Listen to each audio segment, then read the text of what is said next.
परिवर्तनी एकादशी की कथा सुनने के विचित्र चमत्कारिक फायदे। मित्रों, सादर जय श्री कृष्ण। हमारे YouTube चैनल में आप सभी का बहुत बहुत स्वागत है।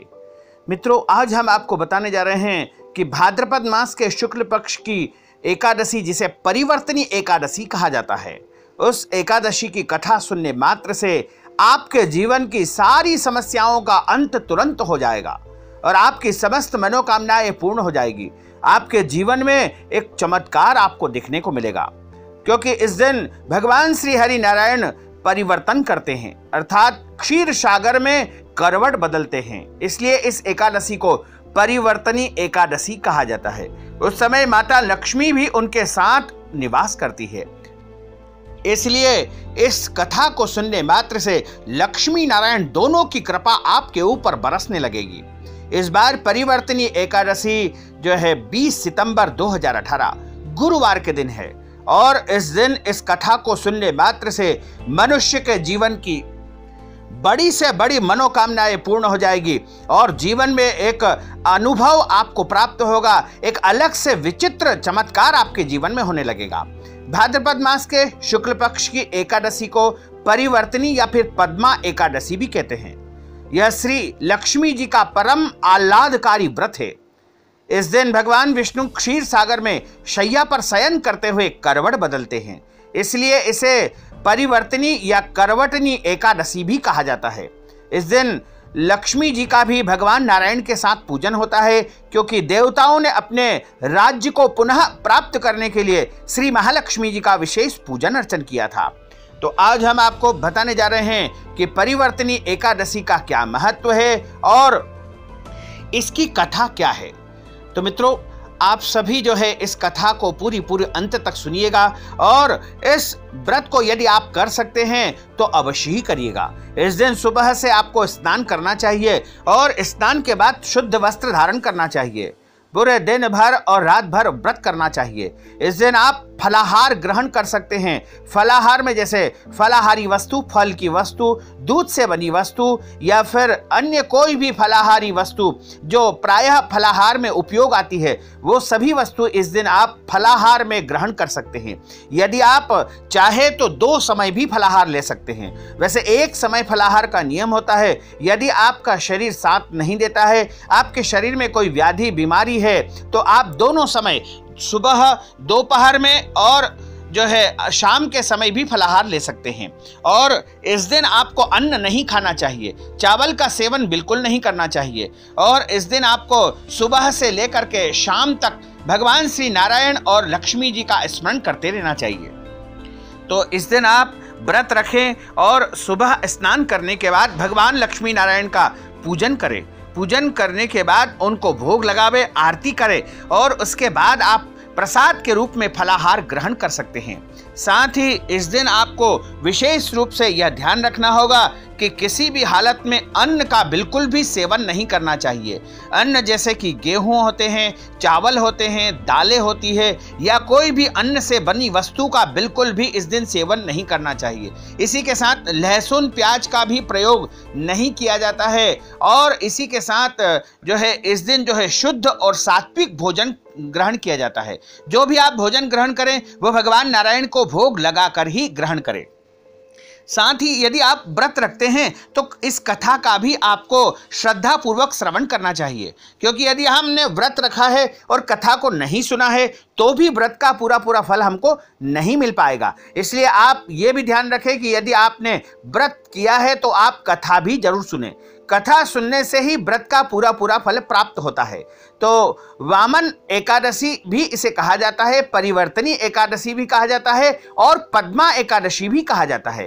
तो इस कथा का जो है श्रवण सभी मनुष्य मात्र को करना चाहिए। इस कथा को सुनने मात्र से सभी के जन्म जन्मांतर के पाप नष्ट हो जाते हैं और उनके पुण्यों का उदय होने लगता है। बोलिए लक्ष्मी नारायण भगवान की जय। परिवर्तनी एकादशी की कथा इस प्रकार है। धर्मराज युधिष्ठिर बोले कि हे भगवान, भाद्रपद मास के शुक्ल पक्ष की एकादशी का क्या नाम है तथा उसकी विधि क्या है? उस एकादशी व्रत को करने से कौन कौन सा फल प्राप्त होता है? सब हमसे आप समझा करके कहिए। हम जानना चाहते हैं कि इस व्रत का पूरा विधि विधान क्या है। भगवान श्री कृष्ण बोले, हे राजर्षि, हे राजश्रेष्ठ, अब मैं अनेक पापों को नष्ट करने वाली तथा अंत में स्वर्ग देने वाली भादो मास के शुक्ल पक्ष की वामन नामक एकादशी की कथा कहता हूँ। इसे परिवर्तनी एकादशी भी कहा जाता है। आप इसे ध्यान पूर्वक सुनिएगा। इस एकादशी को जयंती एकादशी भी कहते हैं। इस एकादशी की कथा सुनने मात्र से ही समस्त पापों का नाश हो जाता है। इसी एकादशी के व्रत का फल वाजपेयी यज्ञ के फल से भी अधिक माना गया है। इस जयंती एकादशी की कथा से नीच पापी से पापी व्यक्ति का भी उद्धार हो जाता है। यदि कोई धर्मपरायण मनुष्य एकादशी के दिन भगवान कहते हैं कि मेरी पूजा करता है, तो मैं उसको संसार की समस्त पूजाओं का फल तुरंत ही प्रदान कर देता हूँ। जो मनुष्य मेरी अर्थात भगवान की पूजा करता है, उसे मेरे वैकुंठ लोक की प्राप्ति होती है। इसमें किंचित मात्र भी संदेह नहीं है। जो मनुष्य इस एकादशी के दिन श्री वामन भगवान की पूजा करता है, वामन स्वरूप नारायण की पूजा करता है, वह तीनों देवता अर्थात ब्रह्मा विष्णु महेश की पूजा करता है। जो मनुष्य इस एकादशी का व्रत करते हैं, उन्हें इस संसार में कुछ भी करना शेष नहीं रहता है। इस एकादशी के दिन श्री हरि विष्णु नारायण भगवान करवट बदलते हैं, इसलिए इसे परिवर्तनी एकादशी भी कहते हैं। इस पर धर्मराज युधिष्ठिर बोले, हे भगवान, आपके वचन को सुनकर के मुझे महान संदेह हो रहा है कि आप किस प्रकार सोते हैं तथा किस प्रकार आप करवट बदलते हैं। आपने राजा बलि को क्यों बांधा था और वामन का रूप धारण करके आपने क्या क्या लीलाएं की थी।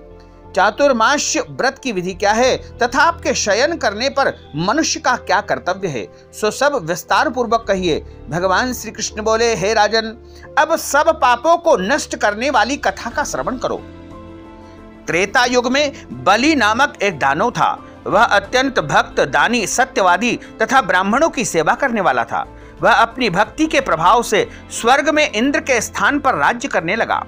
इंद्र तथा अन्य देवता इस बात को सहन न कर सके और भगवान श्री हरि के पास जाकर के प्रार्थना करने लगे। अंत में भगवान ने वामन का रूप उनकी प्रार्थना पर धारण किया। मैंने अर्थात भगवान ने तेजस्वी ब्राह्मण का रूप धारण किया और राजा बलि को जीत लिया। इस पर राजा युधिष्ठिर बोले, हे जनार्दन, आपने वामन रूप धारण करके उस बलि को किस प्रकार जीता, सो सब विस्तार पूर्वक समझाइए।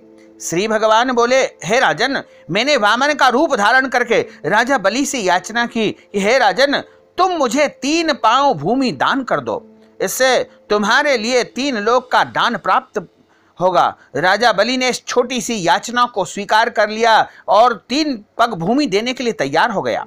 तब मैंने अपना आकार को बढ़ाया और भूलोक में पैर, भूलोक में जंघा, स्वर्ग लोक में कमर, महर लोक में पेट, जनलोक में हृदय, तपलोक में कंठ और सत्यलोक में अपना मुख रख करके अपने सिर को ऊंचा उठा लिया। उसी समय सूर्य, नक्षत्र, इंद्र, ग्रह आदि सब देवता मेरी स्तुति करने लगे। उस समय मैंने राजा बलि को पकड़ा और पूछा कि हे राजन, अब मैं 3रा पग कहां पर रखूं। इतना सुन करके राजा बलि ने अपना सिर नीचा कर लिया। उस सिर पर मैंने अपना 3रा पग रख दिया। वह भक्त दानव पाताल को चला गया। जब मैंने उसे अत्यंत विनीत पाया तो मैंने उसे कहा कि बलि, मैं सदैव तुम्हारे पास रहूंगा और भादो मास के शुक्ल पक्ष की परिवर्तनी नामक एकादशी के दिन मेरी एक प्रतिमा राजा बलि के पास रहती है और एक क्षीर सागर में शेष नाग पर शयन करती है। इस एकादशी को भगवान विष्णु सोते हुए करवट बदलते हैं। इस दिन त्रिलोकी के नाथ श्री विष्णु की पूजा की जाती है। इसमें चावल और दही सहित चांदी का दान किया जाता है। इस दिन रात्रि को जागरण करना चाहिए, भगवान का भजन स्मरण करना चाहिए। इस प्रकार व्रत करने से मनुष्य सब पापों से मुक्त होकर के स्वर्ग लोक में चला जाता है और वह इस पृथ्वी पर भी जो है अनेक सुख भोग करके और स्वर्ग लोक में जा करके चंद्रमा और सूर्य के समान सदैव प्रकाशित होता रहता है। उनको इस लोक तथा परलोक दोनों में ही यश प्राप्त होता है। इस कथा को जो कोई भी मनुष्य श्रद्धा, भक्ति और भावना से सुनता है, उसे धन, संपत्ति, वैभव और जो वह चाहता है वह सब कुछ प्राप्त कर लेता है। क्योंकि इस कथा को सुनने मात्र से मनुष्य के सारे पाप नष्ट हो जाते हैं और उसका भाग्योदय होने लगता है, उसके पुण्यों का उदय होने लगता है। इस कारण उसे जो है इस कथा को सुनने मात्र से ही सब कुछ प्राप्त होने लगता है। तो इस प्रकार इस कथा को जो है सुनना अवश्य ही चाहिए।